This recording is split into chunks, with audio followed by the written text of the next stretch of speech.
What's going on? Welcome back to In the Bag Disc Golf. We have another disc review for you today. Today's disc review is going to be the Kastaplast Berg. Now, this is one of the most unique discs, and it's one of my favorite discs. It's one of my go-to approaches, and it's simply amazing. But first, we'd like to thank our sponsor for today's video. Cheap paper towels. The ones that never quite tear off completely when you rip them off the roll. Without you, we wouldn't be able to make this video.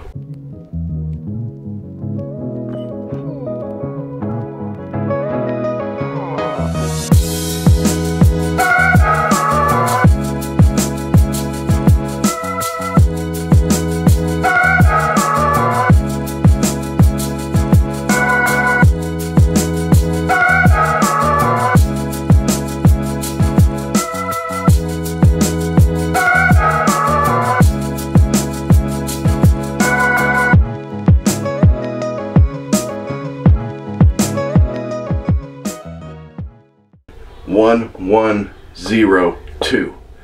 You think about those numbers, you can tell right away this thing is not going to want to stay in the air, and that makes it the perfect approach putter. My max distance with this disc is about 200 feet, maybe 210, just depends on how good I throw it. It's not going that far, and when it hits, it sits and it's not going anywhere. It's the best approach putter in the game. If you don't have one, you need one. Doesn't matter what plastic, but I recommend K2. Although now it's K1 soft. But if you were lucky enough to get them back when they were K2s, you got a big stack of them like me. We'll start off by talking about the plastics that it comes in. And if you hear me say K2, just know I mean K1 soft. I'm just used to saying K2 because I've been throwing K2 for years. We'll start off with our base plastic, K3. It's a very, very good baseline plastic. It's real grippy. It feels good. It's very durable.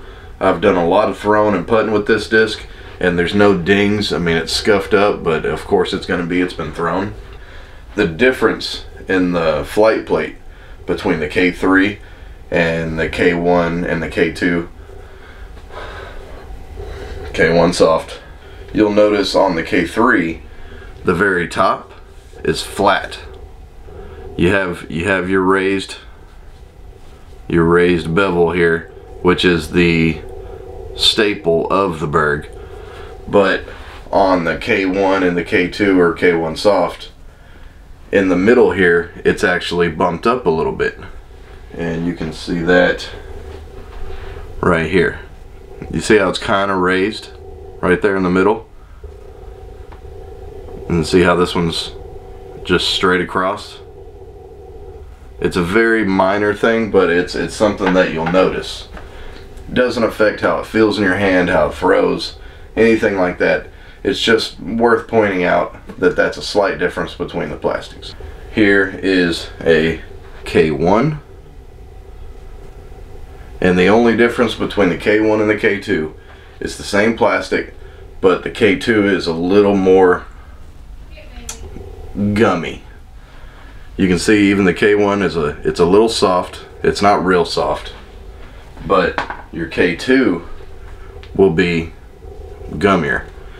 Hence why I always liked the K2, now the K1 soft. I'm just a big fan of it, but they don't throw any different and they don't really fly any different. That's your K2, now K1 soft, and here's your K1. They look identical. The plastic feels the same. They're exactly the same, but like I said, this is a little bit more gummy than this one. That's it. That's the only difference. Then you have your glow plastic. If you play any glow golf at all, you need Kastaplast in your bag. You need Kastaplast in your bag regardless. But the glow is just by far the best glow on the market. Although now the Eclipse 2.0 is really good too. Those two are really close. But the thing with the Kastaplast Glow is, depending on the year that you get it, depends on how stable or understable it's going to make it. As you see, this one is a 2017 K1 Glow. The 17, 18, 19 runs generally are a little more stable across all the molds in the glow plastic for Kastaplast. But 20 and 21, a little less stable. It seems like the glow version of the disc is slightly less stable than the original. It's a weird thing. I don't understand it. It just seems to be, that's kind of how it goes. Building on that concept, the 2017 Glow, like I said, it's a little more stable. This is no exception. This is my most stable Berg. A new type K3 plastic that they have now is K3 Hard. Now, I believe they're working on a K3 Soft, and if they do, oh man, am I gonna be buying some more Ricos and Bergs. Oh boy. But right now, the only baseline plastics they have is the K3, and oh yeah, this guy right here, the K3 Hard. And honestly, they feel exactly the same. The K3, it's got a little bend to it. The K3 Hard, not so much. It's definitely stiffer. So if you like real stiff plastics, get a K3 Hard.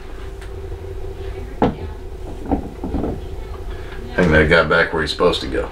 They're really hard to come by now. I was lucky enough to get them whenever they first released. Is a K2 Glow. It was a special run. It wasn't ever mass produced.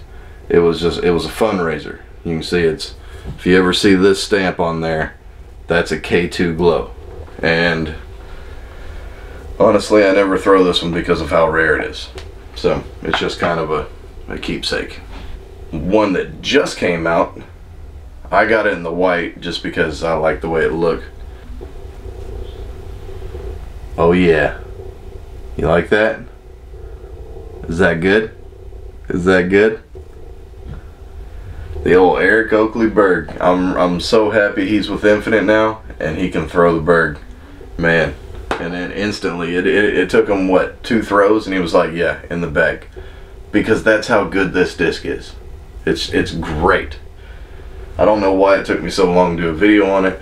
We just decided to start trying to get some disc golf reviews out there. I know we have a few on the channel, but we're about to start pumping out a bunch more. Let's see how these things fly.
So as you can see, they all kind of fly the same. At least in the older glow plastics, it's a little more stable. So you can see, like, it'll go out and it'll start to finish.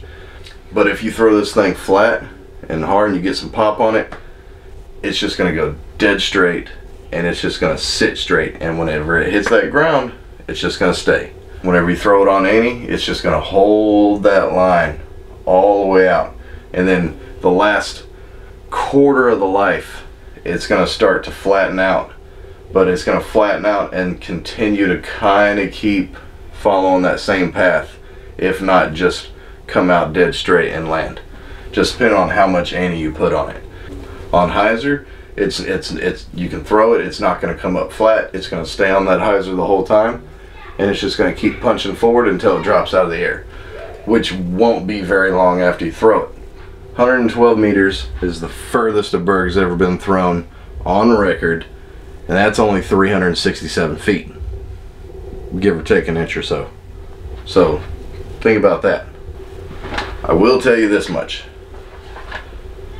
the K3, probably your best suited if you're going to be actually putting with it. Nobody putts with premium plastic. That's weird. I mean, we live in a society, you know. You putt with baseline or pro plastic or something like this. So let's jump into how they putt.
We'd like to thank you for watching this video. We hope you enjoyed it. We hope it was informative for you.